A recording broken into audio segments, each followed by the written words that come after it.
How to U-turn on a motorcycle. Making a U-turn on a motorcycle can be a tricky maneuver, since unlike most vehicles, motorcycles only have two wheels and risk tipping over on their side during a U-turn.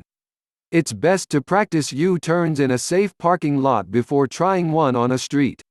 To make a U-turn, pivot the bike by rapidly steering into and then away from the direction of the U-turn.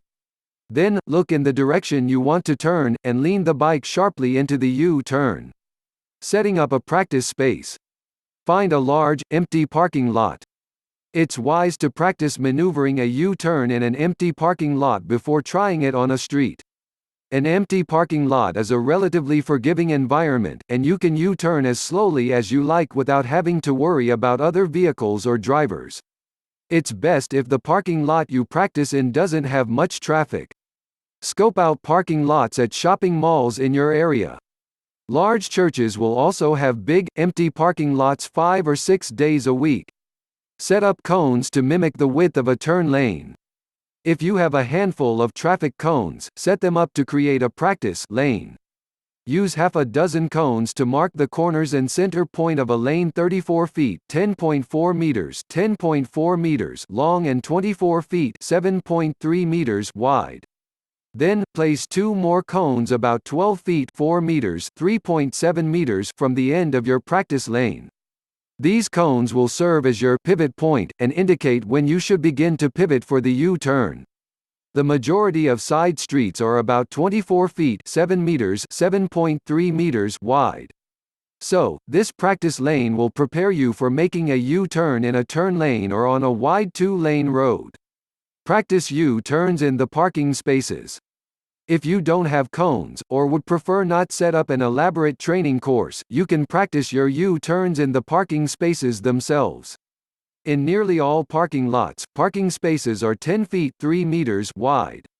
Start out by practicing the U-turn across 3 parking spaces or 30 feet 9.1 meters 9 meters.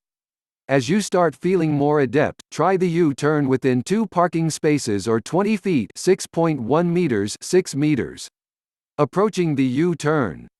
Slow down and shift into first gear. If you approach a U-turn going too fast, the maneuver will be much harder than it needs to be. You only need to be going between 5 and 10 miles per hour to make a U-turn. Shifting your bike into first gear will allow your engine to slow down your bike as well. Being in first gear will also allow you to quickly accelerate as you complete the U-turn. Ride close to the curb you'll be turning away from.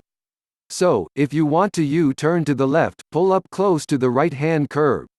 It's important that you pull close to the curb a few dozen yards in advance, so that you're riding in a straight line by the time you make the U-turn.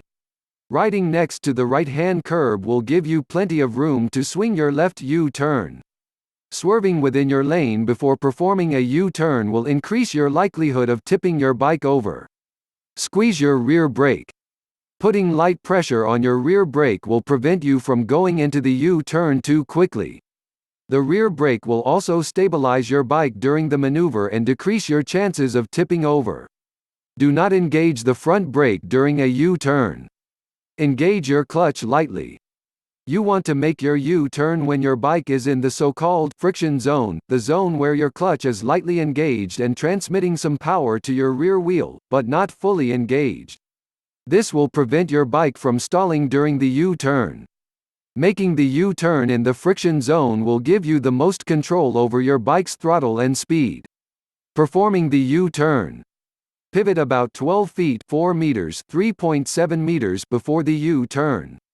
To pivot when performing a left U-turn, turn the bike's handlebars quickly to the left and away from the pivot point. Then, just as quickly, turn the handlebars back to the right, towards the pivot point.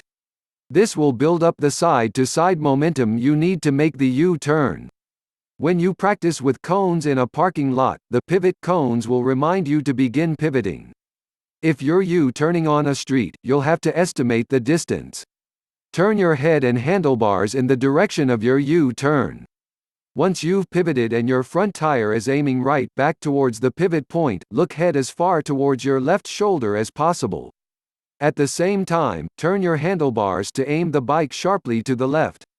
Continue to look over your left shoulder while you're rolling through the U-turn. Keep your weight upright over the bike.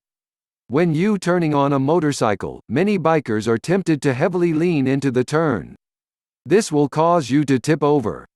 Instead, keep your weight centered over the bike, while leaning the bike itself into the turn. Use your right foot to put pressure on the bike's outside peg, in this case, the right-hand peg. This will allow you to hold yourself upright while the bike leans to the left. Look in the direction you want your bike to roll. When you make the U-turn, keep your eyes focused ahead of you as you curve around and resume driving in the opposite direction. Keep your head and eyes pointed in the direction of your U-turn, and you'll complete the maneuver successfully. If you look down at the curb or across the street, your U-turn will be shaky and you'll risk running into the curb. Tips: remember to put safety first when making a U-turn, especially when on a crowded street. Always be aware of other vehicles and pedestrians around you. Glance over your shoulder a couple times before pulling the U-turn. Practice your U-turns to both the left and the right. Right-handed bikers may find right U-turns more difficult. If so, spend extra time practicing this direction of U-turn.